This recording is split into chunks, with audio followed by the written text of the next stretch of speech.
For the first heaven and the first earth had passed away, and the sea was no more. And I saw the holy city, New Jerusalem, coming down out of heaven from God, prepared as a bride adorned for her husband. And I heard a loud voice from the throne saying, Behold, the dwelling place of God is with man. He will dwell with them, and they will be his people. And God himself will be with them as their God. He will wipe away every tear from their eyes, and death shall be no more. Neither shall there be mourning, nor crying, nor pain anymore, for the former things have passed away. And he who has seated on the throne said, Behold, I am making all things new. Also he said, Write this down, for these words are trustworthy and true. And he said to me, It is done. I am the Alpha and the Omega, the beginning and the end. To the thirsty I will give from the spring of the water of life without payment. The one who conquers will have this heritage, and I will be his God, and he will be my son. But as for the cowardly, the faithless, the distasteful, as for murderers, the sexually immoral, sorcerers, idolaters, and all liars, their portion will be in the lake that burns with fire and sulfur, which is the second death. Purihin ng Diyos sa pagbasa ng kanyang salita. Salamat sa Diyos.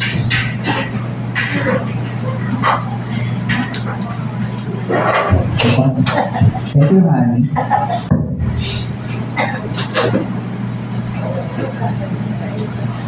So, tayo po ngayon ay nasa huling episode ng ating pong pag-aaral on God with us. Bakit nga ba importante sa atin ang presensya ng Panginoon? Last week, natutunan po natin ang presensya ng Holy Spirit yung nagde-define ng buhay at ng ating identity. Diba? Na sabi ni Kuya Choy, ano, yun talaga yun. Hindi ba sabi sa Bible? Hindi, sabi ni Kuya Choy. Natutunan po natin na yung presensya ng Holy Spirit, di ba? That the Holy Spirit works in us even before we know God.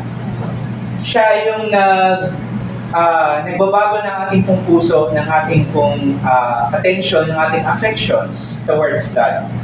Think of it as yung, di ba, kahapon na, diba? Valentine's. Ayan, o. So kahapon, nung lumabas po kami, sabi ko sa isip ko, kaya nga pala ayaw kong lumabas ang February 14 kasi napakaraming tao. Di naman sa loob ng mall, traffic sa parking, traffic sa bilihan ng kung ano-ano, traffic sa... Basta ang daming tao, parang sakit sa ulo. So, pero ang isang naalala ko doon, at lagi pinapaalala po sa akin ng asawa ko kasi wala siya kaya pag-usapan natin siya. Laging pinapaalala sa akin, suyuin mo naman ako, di ba? Parang, bakit nung dati, ganito ka? Tapos ngayon, hindi na. Tapos parang... Tapos na-realize ko, parang ganun din yung gawa ng Holy Spirit sa atin.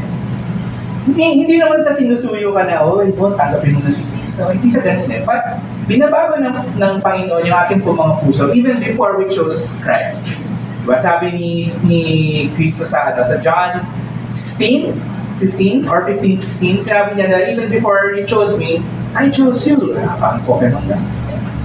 Pero ang tinuturo ko sa atin ito is that before we knew God, He already knew us. Siya yung nagbabago ng puso natin para kilalanin siya, para malaman na ating pong buong pagkatao na kailangan natin siya. So, ano na ngayon kung nasa atin ang presensya ng Diyos, diba? When we put our faith in Christ, when we say na, gusto ko maging believer ng Panginoong Jesus, gusto ko maging follower ni Cristo Jesus, binibigyan niyo po sa atin ang Holy Spirit as a deposit.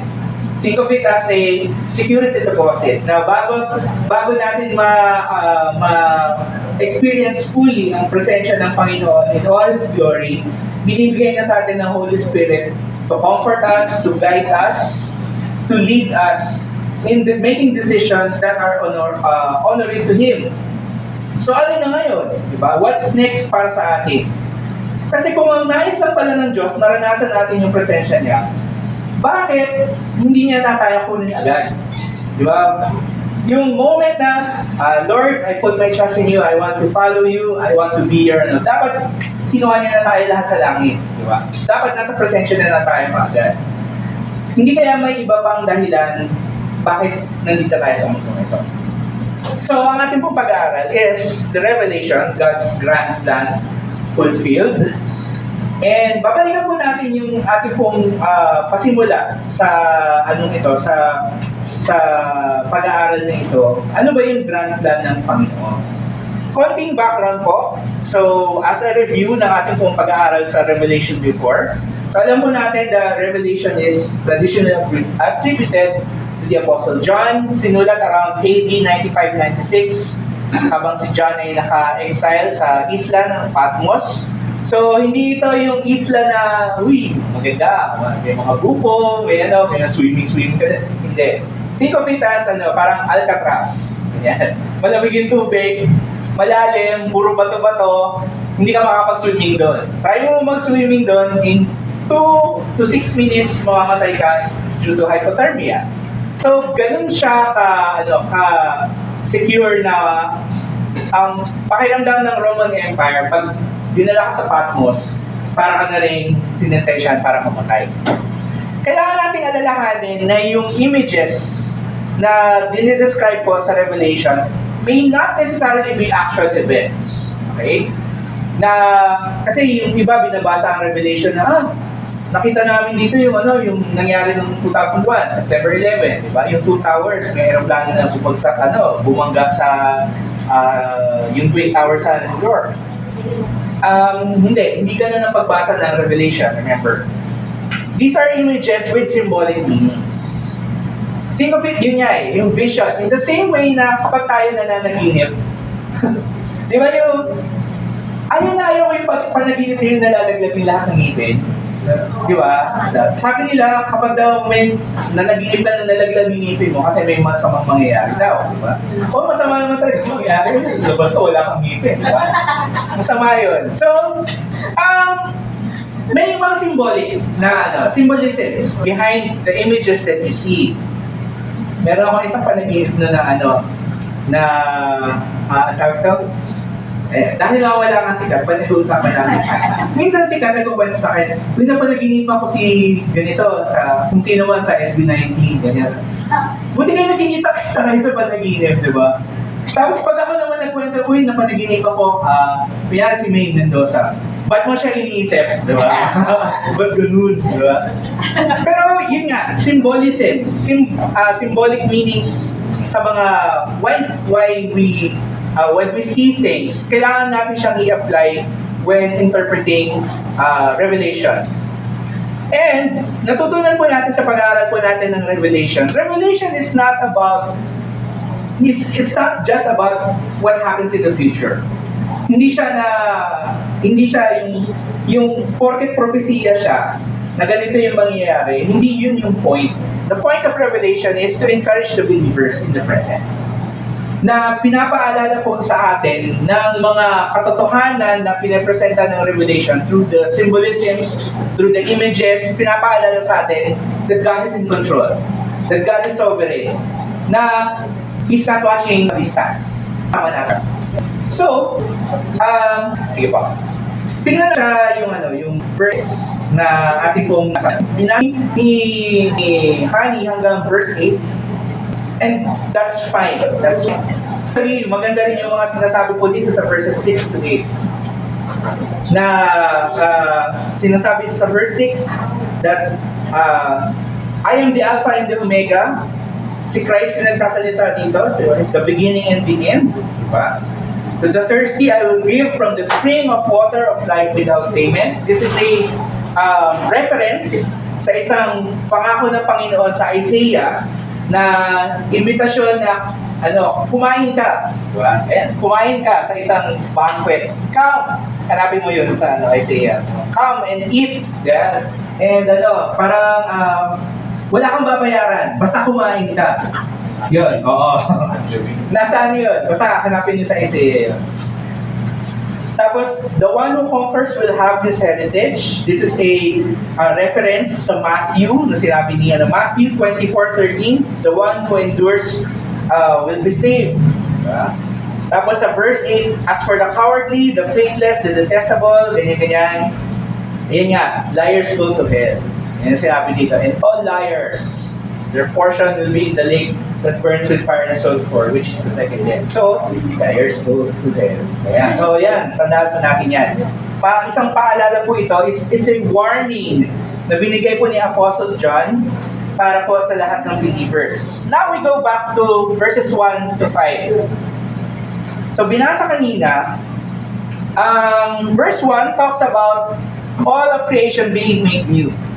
So yung kasalanan na nagmantsa sa first creation, which we are in now, or for other, sa ibang commentary, sinasabi nila na second earth na daw ito kasi after the flood.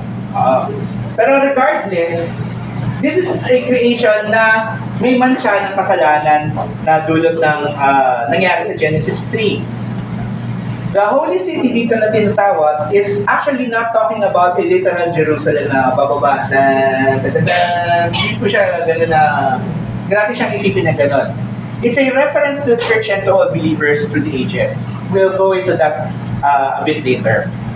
Sa verse 3, we see the fulfillment of God's promise sa Isaiah 7:14. Sinabi dito that He shall be called Emmanuel, which means God with us. So dito sa verse 3, sinabi dyan na ang presensya ng Diyos ay makakasama na ng isang katauhan. Verse 4, God reverses the curse of sin. Wala ng death, wala ng mourning or pagluluksa, wala ng pain, wala ng heartbreak. Yan. So, hindi na uso ang busted sa presensya ng Panginoon. And then verse 5 is a promise that all things written in Revelation will come to pass. Now, keep this in mind. Tingnan po natin itong lahat ng ito. Look at your Bibles. Ano ba sinasabi ng Panginoon sa Revelation 21 verses 1 to 5. And then, meron po ako sa inyo papakita. Ayan. So, there's this song in 1971 that came out by John Lennon. Tapos ito po yung lyrics po niya. Sabi dun sa imagine there's no heaven. It's easy if you try. No hell below us. Above us, only sky. Tapos, nag-skip ng second stanza. Sabi dito, imagine all the people living life in peace. Yuhu! Kasi, you may say I'm a dreamer. Ayoko kantayin kasi baka mano tayo. Baka ma-copyright. But I'm not the only one. I hope someday you will join us and the world will be as one. Ang ganda, di ba? Ang ganda. Talks about unity, talks about peace, talks about a quiet life, di ba? Pero when you look at it, di ba? Parang, there's questions. Imagine there's no heaven. Bakit nga iniisip na dapat walang heaven? No hell below us. So, sort of parang dinedeny niya existence ng hell. Diba? Above us, only sky. Tapos, imagine all the people living life in peace. You may say, I'm a dreamer, but I'm not the only one. So, parang umaapila siya na hindi lang ako nag-iisa dito para gusto ng ganitong klaseng mundo. This is a world that we all want. Tapos, I hope someday you will join us and the world will be as one.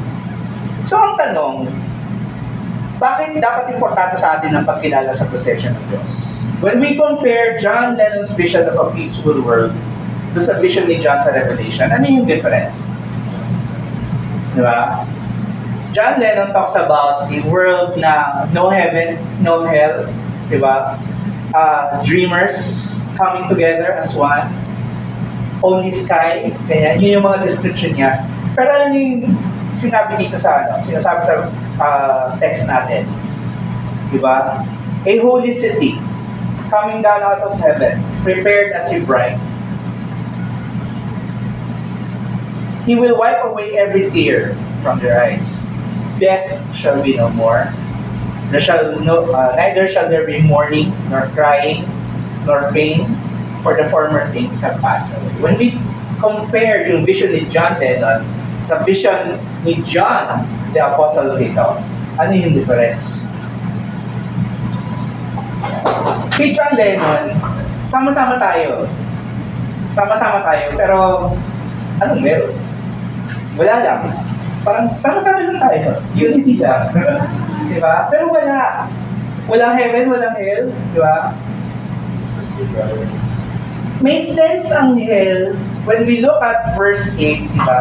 Hell is a place for every evil thing na nagpapahirap sa atin. Kasi may nagpo-question na, bakit if God is love, bakit niya kinrate ang hell? God created hell exactly because He is love. Ayaw niya na maranasan natin yung pain na binibigay sa atin na every evil thing that has tormented us since the fall of man. Yung lahat ng kasalanan that seeks to pry us away, na naglalayo sa atin mula sa presensya ng Panginoon. So God created hell because of His love. Para ilagay lahat ng masama doon at wala nang gagambala sa atin forevermore.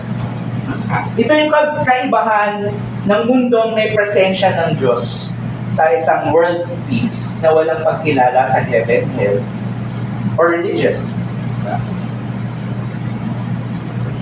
John's vision in Revelation offers hope. May hope. Na one time, dadating yung araw, hindi na ako magkakaroon ng anxiety, hindi na ako magkakaroon ng sakit, hindi na ako ubuhin, yung mga mahal ko sa buhay, hindi na sila magkakasakit, di ba? Hindi na ako iiyak dahil malayo ako sa kanila, di ba? It is a world, the perfect creation that God intended nung nilikha niya ang lahat. So, sinasabi po natin dito sa ating context, bakit dapat lagi nating pahalagahan ang presensya ng Diyos sa ating buhay, sa ating kalagitnaan? So, yun nga, the difference between imagine and revelation is actually the presence of God. The presence of God.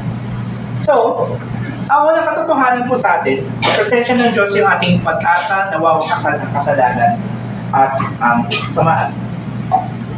So, bakit nga ba kinreate ng Diyos yung buong creation ng tao? Kasi nais niya na ma-enjoy natin yung kanyang presensya. Diba? Yung nagkasundo tayo na this is the grand plan of God. Pero dahil sa kasalanan, ang tao ay nawalay sa presensya ng Diyos. Laman natin yan sa Genesis chapter 3. Yung pangako ng Diyos, sinimulan niya sa Genesis 3:15, diba? I will put enmity between you and the woman, between your offspring and her offspring, yung punla, or the seed of the woman. He shall bruise your head, and you shall bruise his heel. Kakagating mo man yung kanyang heel, alak-alakan. Tama ba? Tama ba? Hindi. Sakong. Oo, sakong. Kakagating niya yung sakong, pero dudurugin niya ang iyong ulo. So dito sa Revelation 21, this is the fulfillment of that promise. Sabi diyan, I saw a new heaven, a new earth, for the first heaven and the first earth had passed away, and the sea was no more.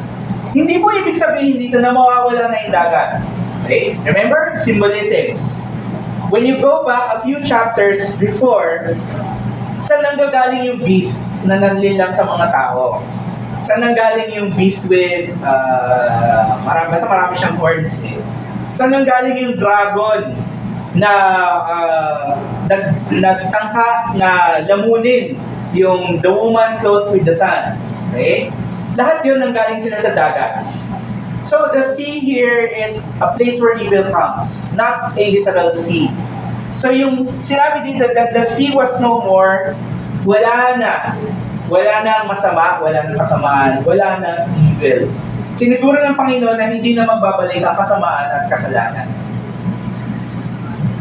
tinuldukan na ng Diyos ang kasamaan at ang presensya niya sa ating kalagitnaan ng katwan. Na when God fully reveals His presence within us, He will make sure na wala na ang presensya ng kasalanan sa ating kalagitnaan. So, ibig ko sabihin, kailangan ba natin ituro sa ating mga sarili at sa ating mga anak na yung makarating sa langit, hindi yun yung goal. Diba? Ako po, pinalaki po ako sa ganung mentality na gusto mo ba makarating sa langit? O syempre, gusto natin makarating sa langit. Diba? Pero, makarating ka sa langit, pero hindi natin kinikilala kung sino yung may-ari ng langit. Kung sino yung who takes a precedence there. Diba? For example, gusto ko po actually pag iniimbita niyo ako sa bahay niyo. Honest confession. Gusto ko po talaga yun. Hindi dahil sa, graphic design. Hindi dahil sa may aircon sila.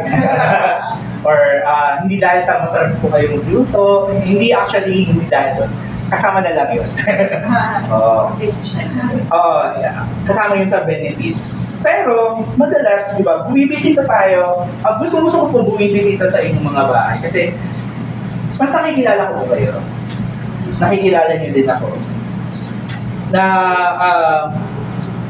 yung kung ano yung mga pinagdadaanan ninyo, may share natin between us, may pag-pray po natin, may encourage po natin ng bawat isa. Mas makilala ko po kayo pa na, ito pala yung mga struggles ninyo. Ito pala yung mga victories that you have overcome. And, basically, kasi yun nga when we think of this discipleship, we automatically think of na kailangan Bible study lang yan lahat, diba? Pero, yun nga yung purpose actually ng Bible study, discipleship is not just knowing information or knowing about the Bible, it's about sharing life together. Na sama-sama po tayo, isang bangka tayo, isang team tayo, di ba? Para magkasama tayo sa buhay nito. We are on a journey towards Christ and towards eternity.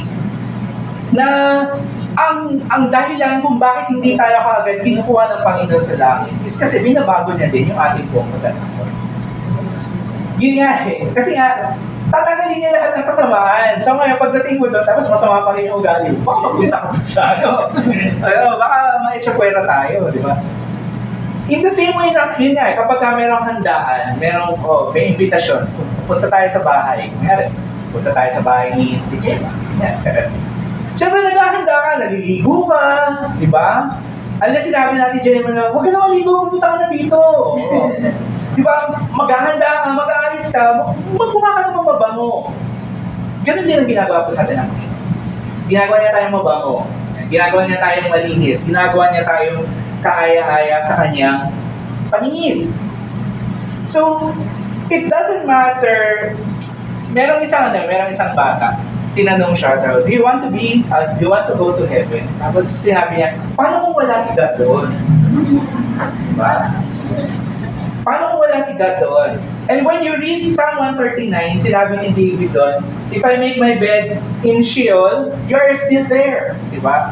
So, it doesn't matter. Actually, yun nga isang pinagdedebatehan din ng mga scholars ngayon. Saan ba talaga yung eternity na sinasabi? Sa langit ba? O sa lupa? Di ba?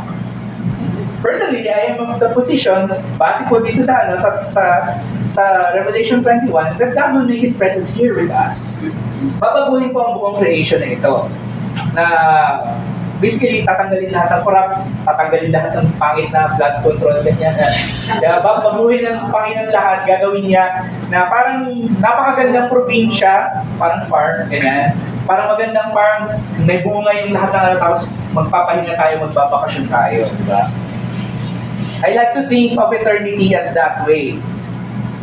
Pero, kumbaga parang mawabaliwala ang lahat ng iyon kung yung puso natin wala dun sa host na may-ari ng lahat ng bahay. Diba? Na nakipunta ka lang doon para makikain. Diba? Hindi po naman sana gano'n. Diba? Punta tayo doon para kilalanin natin yung may-ari ng bahay. So, ituro din natin sa ating mga puso at sa ating mga anak na ang buhay na ito is not makarating sa langit.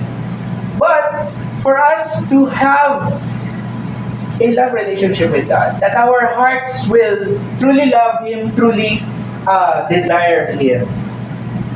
Diba?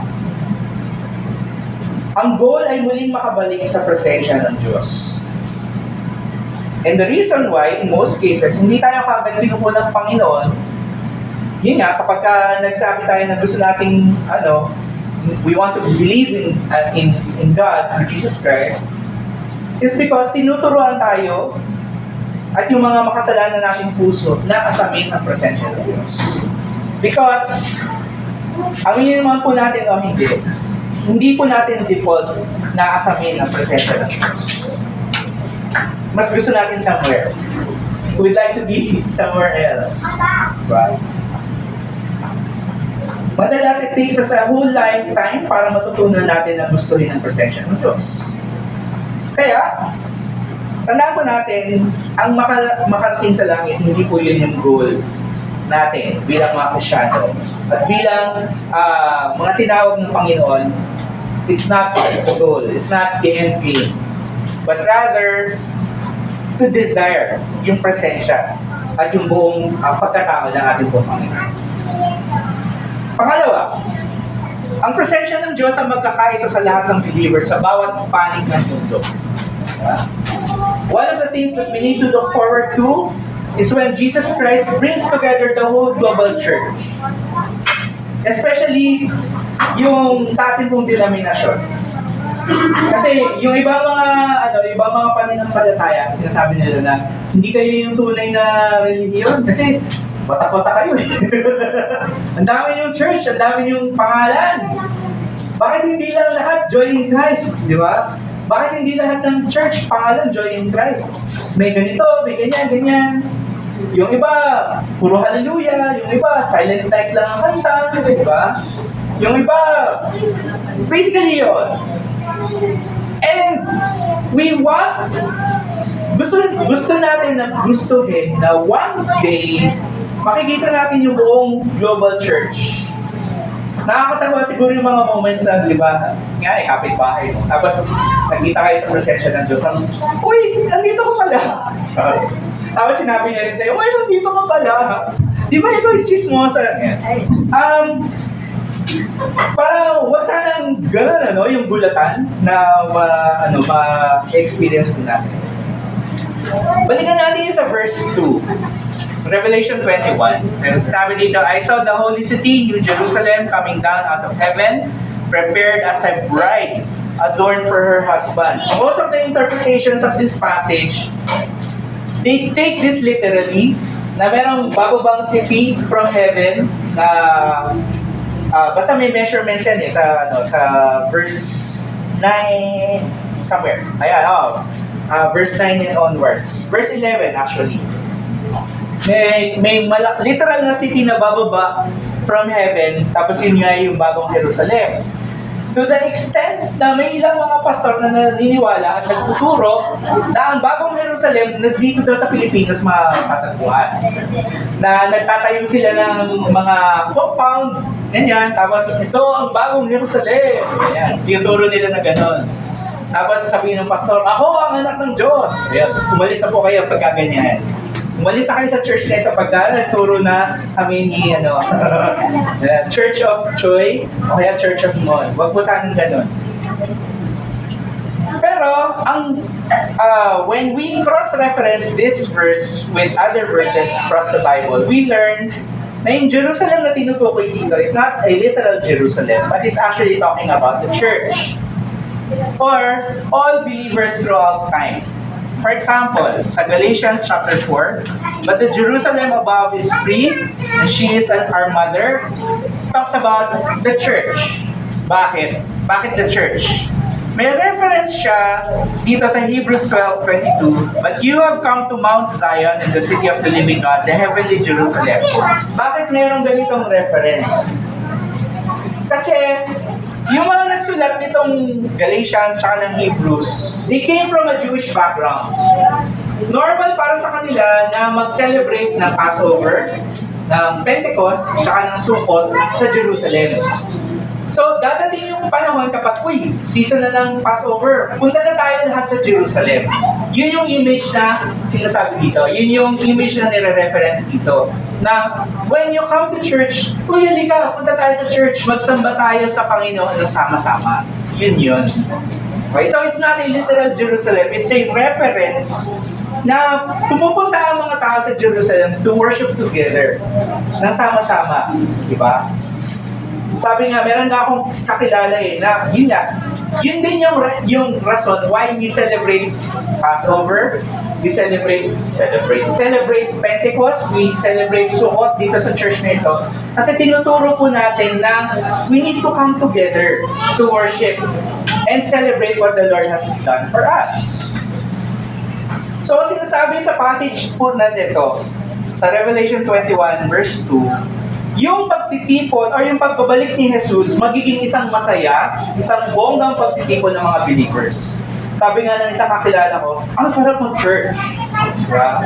Kasi yun, parang ganun, parang malaking kainan, malaking celebration, di ba? May nagdadala ng biko, ganyan, may nagdadala ng pansit, ganyan.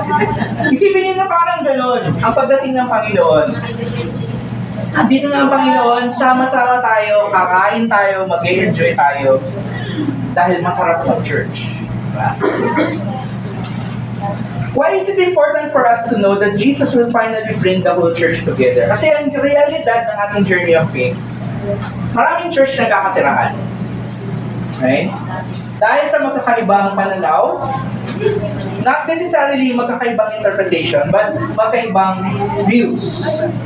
Several interpretations sa katotohanan ng Bible. May nagsasabi na namatay lang daw si Jesus para sa ganito. May nagsasabi na namatay si Jesus para sa lahat. Ayan. And we need kumbaga parang kailangan nating tandaan na hindi lahat ng kasagutan nandito po sa Joy in Christ. Hindi po natin sasabihin na ay, wala ka sa tamang church, nasa Joy in Christ lang. Joy in Christ lang ang totoong church. Hindi natin sasabihin na gano'n, di ba? Kahit na naiintindihan ko sa Christy kasi yung mga paligid yun doon. Di ba? Minsan naman nagkakahiwalay ang mga believers dahil sa pagkakaiba ng personalities, pagkakaiba ng priorities. Pero umaasa po tayo that the Lord has put one spirit in us. Diba? The Holy Spirit, nilagay niya rin sa lahat ng believers na naniniwala sa Panginoong Jesus. He has given us one spirit, so it is possible for the Lord to reconcile everyone. In the same way that the Lord reconciled Paul and John Mark. So, kilala po ninyo yung kwento ni John Mark at ni Paul. Si Paul at si Barnabas, nagmi-mission sila. Tapos si Barnabas, everyday encourager, sama natin si John Mark. Tapos sabi ni Paul, ayoko kay John Mark, nangiiwan niya sa ere. Diba? There was one mission trip, nasa kalagitnaan sila ng gawain, biglang si John Mark sabi niya, ayoko na! I'm so tired. Uwi na ako ng Jerusalem. So, kumuha siya ng ticket. Yung unang flight pabalik ng Jerusalem. Yun. So, basically, iniwan niya si Paul at si, yung pala, may nagkaroon ng malalim na bubog si Paul. Kaya nung sinabi ni Barnabas, ay sama natin si John Mark. Hindi, nang-iwan niya. Diba? Pero, basahin niyo po sa 2 Timothy 4:11. Ang reference ni Paul kay John Mark na he has been a great help to me. So, hindi niya sasabihin yung kung hindi sila nagka-igihan ng loob. So, umasa po tayo sa pagbabalik ni Kristo, pagbubok na rin niya yung lahat ng believers. Sama-sama tayo magdiriwang, sama-sama tayo sasamba, di ba? Yung kinakanta natin kanina, every tribe and every nation, di ba? Mangyayari po yan. So, kailangan yakapin natin yung ating identity bilang mga anak ng Diyos. Huwag po natin itago. Walang Christianong secret agent. Na unless you're living in China, unless nasa China or unless na maging probinsya tayo ng China at bawal na ang mga pagtitipon ng ganito, walang secret agent na Kristiyano. Remember the reason bakit binigay ng Diyos yung disenyo para sa tabernacle for the temple? Diba? Kasi tinuturo ng Panginoon na yung banal ng presensya hindi dapat ituring as ordinary. Ang nais ng Diyos, ipamuhay ng mga anak niya ang isang lifestyle na kakaiba doon sa mga tao sa paligid nila. Yung mga tao sa paligid nila, they were practicing sexual immorality. Patay sila kung patay. Pagka nakanti ka, papatayin ka agad. Tapos patayin na, cycle of violence. Nais ng Panginoon na hindi nyo kailangan sundin yun. So, the temple and the tabernacle was in practice, dry run, para kung paano mamuhay sa presensya ng Diyos. May kwento po ako sa inyo. Kwento, dami kong kwento. Ayan, so nandito na si Kat. Mag-usapan natin siya ulit. So isang araw, si Kat nanonood po siya. Meron siyang pinanonood na celebrity vlogger. Sabi ng vlogger, nakipag-collab siya sa isa pang sikat na vlogger. So hindi ko sila papangalanan. Nag-collab sila, tapos nagpunta sila sa Binondo. Kasi nga, yun nga, kilala rin sila na, wag po natin banggitin na pa na pangalan nila. Okay, para hindi tayo maano. So dahil na Chinese New Year, nagpunta sila sa Binondo. Tapos sabi nung isa, "Tita, di ba Christian ka?" So sabi naman, "Oo, Christian naman ako. Pero wala namang masama kung maniniwala tayo sa ganito."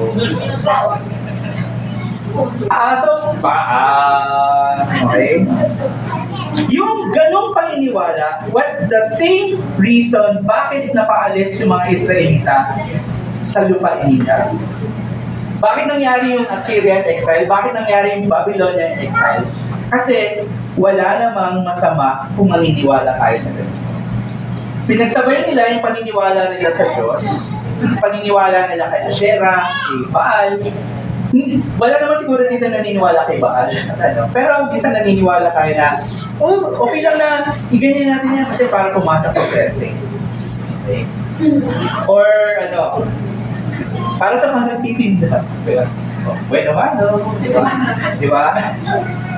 Or naniniwala tayo na if we repeat something enough, the universe will conspire to give us what we want. Di ba? Kunyari, gusto mong mapangasawa si Kim So-yeon. Bangkitin mo ng Kim So-yeon. Mamaya-maya lang Kim So-yeon. Ibibigay sa'yo ng universe yung Kim So-yeon. Diba? Hindi maniniwala ng mundo eh. Diba? That the universe will conspire to give us what we want. Pero sino ba yung nag-create ng universe? Diba? So we have to, nakakalimutan natin na umapil na tayo sa universe thinking that the universe is bigger. But God is bigger. God is bigger. Na akala natin harmless, pero pinapakita natin sa ating mga sarili na hindi sapat ang Diyos para sa pangangailangan natin, para sa kaligtasan natin, para sa buhay natin. Umaasa tayo sa swerte, di ba? Naglalagay tayo ng mga charms yan para meron ko magandang energy. Bigyan natin ng ganito, ganyan. Umaasa tayo sa universe para ibigay yung mga hiling natin na madalas. Actually, yung mga hiling natin naglalayo sa atin mula sa pagtitiwala natin sa Diyos. So bilang mga Kristiyano, yakapin natin yung identity na yun. They will be, sinabi dun sa Revelation 21:3, He will dwell with them and they will be His people. Yakapin natin yun, yung pagiging people of God. And yung pagyakap sa identity na yun comes also with our practice of how we practice our faith every day. Every day, and especially every Sunday. Pasensya na. Okay? Na parang, especially kapag Sunday, ang sarap matulog, ang sarap mag-sleep in, kasi nanood ka ng Speak Manila kagabi. Nanood ka ng SB19 na concert, dahil napuyat ka na, ang sarap na lang matulog. Pero kapag Sunday, kailangan natin gumising, kailangan natin bumangon. Diba? Hindi dahil sa obligasyon, but because it is what's right. Na if we practice our heart towards desiring the presence of God among His people, diba? It is practicing our identity. That we are God's people. So, i-practice natin sa bawat araw. Especially on Sundays. Yung obedience na umaasa sa kabutihan ng Diyos at sa muli niya pagbabalik. Ayun nga yung joke natin na parang, dadating niya yata si Kristo. Teka lang, hindi pa ako nagkaasawa eh. Diba? So, we treat that as a joke, pero actually it reveals state of our heart. Na mas mahalaga yung asawa natin kaysa sa Panginoon. Pangatlo, ang presensya ng Diyos yung ating guarantee ng lahat ng paghihirap nito. It will all be worth it. It will all be worth it. Nung pinag-aralan po natin yung incarnation, natutunan natin na yung pagkakatawang tao ni Jesus, it made possible yung hindi nangyari doon sa tabernacle at sa temple. Yung malapitan at mahawakan ang presensya ng banal na Diyos. With the incarnation, it made possible na tayo, bilang mga mortal na tao, makasalanan, mga may sakit, nakalapit tayo sa presensya ng Diyos. Imagine yung babae na dinudugo for 12 years. Under the Old Testament law, kung sino mahawakan niya will be rendered unclean. As in, unclean ka na, hindi ka na pwede mag-church, 7 days, or at least buong maghapon, di ba?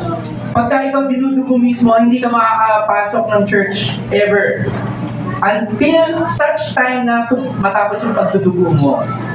Tapos after pa matapos yung pagdudugo mo, you have to wait a week. Diba? This woman, she was bleeding 12 years. So imagine, hindi siya makalapit sa presensya ng Panginoon. Hindi niya ma-express yung pagmamahal niya sa Diyos. And then this man comes along, tapos naisip niya, mahawakan ko lang yung dulo ng kanyang damit. I'm sure gagaling ako. That is what the incarnation promises us. That in the presence of God, we find healing. Malapitan mo lang si Jesus, mahawakan mo lang siya, gagaling ako. And Revelation 21:4 reminds us, diba? He will wipe away every tear from their eyes. Death shall be no more, neither shall there be mourning, nor crying, nor pain anymore. Hindi ko alam kung ilan sa inyo, pero ilan sa inyo po yung meron kang sobrang bigat na dalahin na iniiyak mo every night, na hindi ka makakain, hindi ka makatulog ng maayos, hindi ka makakilos, hindi ka makafunction normally as you would, na parang hindi mo maisip na kailan ba matatapos itong problema ito. Revelation 21 verse 4 assures us, mawawala yung lahat ng iyon. Mawawala ang lahat. Ilang beses nyo na iniyak yung mahal niya sa buhay na nawala siya dahil siya ay kinuha ng Panginoon. Dahil siya ay kinuha ng karamdaman. Dahil siya ay kinuha mula sa ating mga buhay. Mawawala sa presensya ng Panginoon, mawawala ng bisa ang kamatayan. Mawawala ng bisa lahat ng kalungkutan. Aalisin ito lahat ng Diyos. Kaya naman ang buong creation, sinabi dito sa Romans 8, the whole creation has been groaning together in the pains of childbirth. Kasi sa akin ngayon, pag nanganganak ka lang, CS na kagad. Di ba? Pero sa mga nanganak ng normal, tanong ko lang, Diana, normal ba to si Gio? Ay, hindi. So, hindi. Normal na pinanganak. Sorry. Normal siyang tao for the record. Normal siyang bata. Yung panganganak, yung pinag-uusapan natin. So, pero hindi rin eh. Kapag sinilas ka, masakit na din eh. Yung sugat eh, di ba? para sa mga seniors dito, so nakaka-relate kayo, di ba? Pero yung tinutukoy dito, the pains of childbirth, yung sumasakit yung ano na parang hindi mo alam kung ano na mangyayari, di ba? Di ba? Yung kailangan mong ibigay yung buong lakas mo, buong pwersa mo para ilabas, iluwal yung bata. That is what creation is experiencing now. Diba? Na parang iniluluwal, hinihintay ng buong creation na bumalik muli ang Panginoon Jesus. And not only the creation, but we ourselves, diba, grow inwardly as we wait eagerly for adoption as sons. Dumating pa nga actually sa point sa Revelation na sinabi ng mga saints, how long, O Lord? Hanggang kailan? Hanggang kailan matatapos ang lahat ng ito? Ang mga paghihirap na ito, hindi para pahirapan tayo po. Okay? So, hindi po sa dista ang Panginoon. Hindi niya binibigay yung mga trials and tribulations nito para pahirapan tayo. Hindi siya sa dista. This is a natural sequence sa mga bagay bago bumalik si Jesus. Sinabi sa Matthew 24:8-13, yun nga, ay ito na naman, reference. These are but the beginning of birth pains, but the one who endures to the end will be saved. Kaya ang paalala ko sa atin, huwag kang bibitaw. Huwag kang susuko. Ayan. Lalaba at susuka pero hindi susuko. Pero hindi susuko, di ba? Buhay pa, laban lang, di ba? Laban tayo. Patuloy tayong pumasa sa Diyos dahil hindi niya tayo bitiwan. So, ang paalala po para po sa atin is panghawakan natin ang mga pangako ni Kristo. Pero, paano natin malalaman yung mga pangako ni Kristo kung hindi natin binabasa yung kanyang salita? And I'm not talking about yung, mayroon, nag-scroll ka, no? Ay, ang ganda naman itong verse na to. So, hindi yun ang Bible reading. O, kahit na yung verse na yun nanggaling sa Bible, hindi po yun Bible reading. Please. Diba? Paano natin malalaman ang mga pangako ng Diyos kung yung pinangahawakan natin at kung ano yung pinangahawakan natin kung hindi natin binabasa ang kanyang salita? For example, ito, Psalm 37 verse 4. Sinabi dito, delight yourself in the Lord and He will give you the desires of your heart. Madalas nandito tayo sa He will give you the desires of your heart. Pero pinapaalala, ang unang kondisyon is to delight yourself in the Lord. And how do we delight ourselves in the Lord? Basahin natin yung kanyang salita. Diba? Na ang ibig sabihin, turuan natin yung puso natin na asamin ang Diyos at ang kanyang salita. Kasi kung alam natin ang gusto ng Panginoon, yung mga pinapanalangin natin, magugulat ka na lang, you're actually praying for things that are aligned with God's will. For example, gaya nga nung shinare ko before, planado yung buhay ko na kailangan by 25 years old, meron akong asawa, meron akong 2 anak, meron akong magandang bahay, tapos meron akong stable na career. At nakapag-publish ako ng isang bestseller. Wow, di ba? So, walang nangyari lahat yun. Hindi nangyari lahat na yun. Wala. Nag-asawa ko mga 30-something. 30, sa 30-hin, di ba? And, wala pa akong naipapublish na bestseller. Unless siguro i-count natin yung youth manual ng BBS. Di ba? Pero, kumbaga parang sa lahat ng ito, ang tinuro sa akin ng Panginoon is that when we delight ourselves in the Lord, hindi mo hihingin yung mga bagay na gusto mo lang. Kasi eventually, when we delight ourselves in the Lord, yung gusto natin, yung gusto ng Panginoon. So when you delight yourself in the Lord, we pray na sana maligtas yung mga mahal ko sa buhay, makakilala sila sa Panginoon. And that is, binibigay ng Panginoon sa atin. Sana, mag-provide ng Panginoon para sa church. Lord, bless niyo po ako so that I can also bless others. Binibigay niya ng Panginoon. Binibigay niya sa atin. Kasi kung hindi natin ninanais ang presensya ng Diyos, kung hindi natin ninanais sasambahin siya kasama ang mga kapatiran, kung hindi natin binabasa ang kanyang salita, ano yung pag-asang pangaawakan natin sa buhay na ito? And it's even more important that we teach our children to desire more of God and to desire His presence. Kasi yung mundo natin, lahat ginagawa para ilayo tayo mula sa Panginoon. Diba? Dati sagrado ang linggo, walang pasok.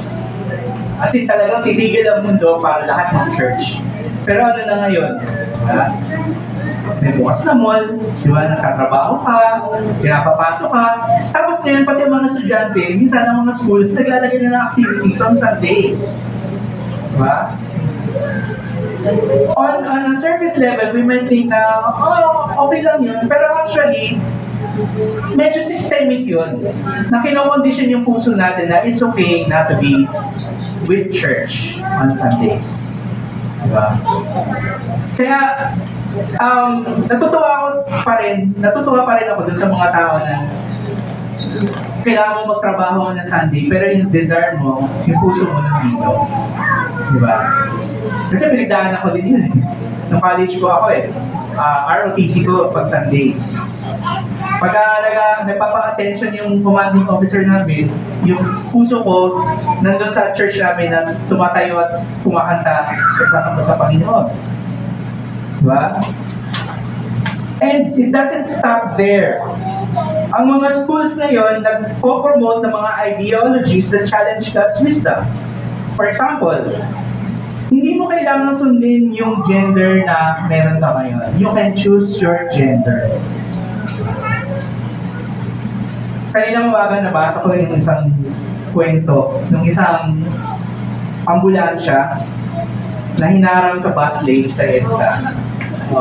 Tapos pagbukas ng ambulansya, ang nakalagay ito sa loob, mga pasahero. Ano to, UB Express, nagpapanggap na merong identity crisis. I identify myself as an ambulance. Diba? Yun ang pinopromote sa atin ng mundo eh. You can be whatever you want. Identify yourself as you want. Kaya ngayon, merong pang isa, sabi niya, hindi mo ako pwedeng gawin kasi I identify myself as a dog. Diba? Talaga? O sige, doon ka sa labas magbantay ka. Diba? Tapos, hindi, you can't hurt me. O sige, hindi kita dadalhin sa doktor, dadalhin kita sa veterinaryo. Diba? Dokte. Yun yung tinuturo sa atin ng mundo. China-challenge yung wisdom ng Diyos. Sinasabi natin na, I'm a man. I'm a woman trapped in a man's body. Diba? Sinasabi natin yun kasi sinasabi natin na, Lord, mali ka sa pagkakagawa mo sa akin. Eh, ano sinabi ng Panginoon? When He created, diba? He saw that everything was good, was very good. Diba? So kung hindi po tayo maingat, we will be raising a generation of children. Now, importante po ang self-love. But, pag mas mahalaga na sa atin ang self-love, kaysa love the Lord your God with all your heart, soul, and strength, and love your neighbor as yourself, there's something wrong. There's something wrong. Diba?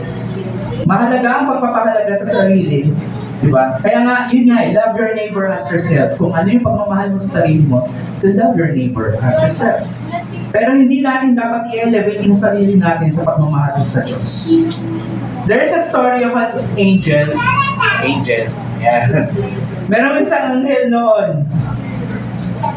Minahal niya masyado yung kanyang sarili. He was the brightest, the most beautiful among all the angels during his time. Pero minahal niya yung kanyang sarili. He thought that he was higher than God. Pangalan ng angel na yun was Lucifer. The name Lucifer actually means light. Diba? Actually, maganda nga yung pangalan. Pero hindi mo pangalan yung anak ko na, Lucifer, hindi ka dito, diba? Kasi nga yung context nasira yung context. Lucifer actually means light. But, we know this fallen angel as Satan. Satan means deceiver, accuser. Diba? yun na yung kanyang, yun na siya ngayon. Diba? Ayun nga eh, ito pang isang sumasakit sa ulo ko eh. Dati, yung mga kwento noon, clear na clear yung linya between good and bad. For example, yung story, merong witch na nagsumpa dun sa bata, kaya nakatulog siya, ganyan. Tapos, ayan, tapos biglang may storya na kaya niya sinumpa kasi merong backstory. Hindi siya inimbitahan dun sa binyag ng bata. So parang sinasabi na, hindi naman siya talaga masama, naging masama siya dahil dun sa circumstances. And that is what the world is portraying Satan. Sinasabi na hindi siya talaga masama noon, pero dahil sa circumstances, dahil sa dinedemand ng Panginoon na worship God only, kaya he rebelled against God. And that is what atheists are also preaching. That we are the rebellion. Ano to, Star Wars? Diba? We are the rebellion. We are rebelling against God and His empire. No! Kaya, angkop yung tinatawag na Pride Month eh. Diba? Kasi pride is what brought us here. Pride took us away from the presence of God. Pahalagahan natin ang salita ng Diyos at ipasa natin ito sa ating mga anak upang sila rin magkaroon ng pagmamahal sa Diyos at sa Kanyang presensya. So, the difference again, ano yung pipiliin natin ng mundo? Diba? Imagine all the people living life in peace. Diba? You can say, I'm a dreamer, but I'm not the only one. And I hope someday you will join us and the world will be as one. Or, pipiliin ba natin ito? Then I saw a new heaven and a new earth, for the first heaven and the first earth had passed away, and the sea was no more. He will wipe away every tear from their eyes, and death shall be no more. Neither shall there be mourning, nor crying, nor pain anymore, for the former things have passed away. Anong pipili natin ng mundo? Itong mundo na gusto ng mundo ito? O isang mundo na kasama ang presensya ng Diyos? Sabi ni Pastor Warren Banyasha last week, sabi niya, God's presence is not a theological idea. It is a transforming reality. Think of it. Kapag ang presensya ng Diyos, dama ang presensya ng Diyos sa inyong bahay, sa inyong pamilya, anong nangyayari? Hindi mawawala ang problema, di ba? Matigas pa rin minsan yung ulo ng mga anak natin, di ba? Pero kapag ang presensya ng Panginoon nasa gitna ng ating sambahayan, everything changes. Everything changes. Ang presensya ng Diyos, hindi isang idea lang o konsepto. Ito ay realidad na bumabago sa ating buong buhay. At yung mga galing sa field trip dyan, yeah. Kunyari, sinabi natin, church, pupunta tayo sa ganito. Meron tayong outing sa park nila Ate Beach. Kunyari lang. Kunyari lang po Ate Beach. Wala Kunyari lang. Tapos, anong oras tayo pupunta? Ganyan. O ganito, magkikita na ganitong oras. Pag hindi, may iiwan. Nakapunta ka doon sa meeting place, 5 minutes kang na-late. Ano mapipil mo? Ang lungkot, di ba? Hindi ako nakarating sa farm. Pero, ang invitation ng Diyos for us to join in His presence is, this is the time. Ito yung pagkakataon na para tayo ay makasakay sa invitation ng Panginoon. Sabi ni C.S. Lewis, sabi doon sa ending ng kanyang series, The Chronicles of Narnia, ito yung pinaka-huling sinabi ni yung God figure, si Aslan. Sabi nito, the term is over, the holidays have begun, the dream is ended, this is the morning. Ang presensya ng Diyos, isang mahabang bakasyon. Ang presensya ng Diyos, parang kang nag-church, masaya. Di ba? You enjoy everything that creation was intended. But most importantly, we enjoy the presence of God. Where we find healing, we find peace, we find joy, everlasting joy. And hindi nyo kung gusto rin maiwan sa outing na ito. Ang assurance natin, hindi ito imahinasyon kagaya ni ini-imagine ni John Lennon. Ito ay pangakong mapangahawakan natin sa bawat araw. Hindi natin kailangang imaginein kasi ang tinuturo sa atin ng Bible, asamin natin ito to really desire the presence of God. Kaya inaawit natin, pinapanalangin natin, at ang nais ng puso natin, come, Lord Jesus. Manalangin po.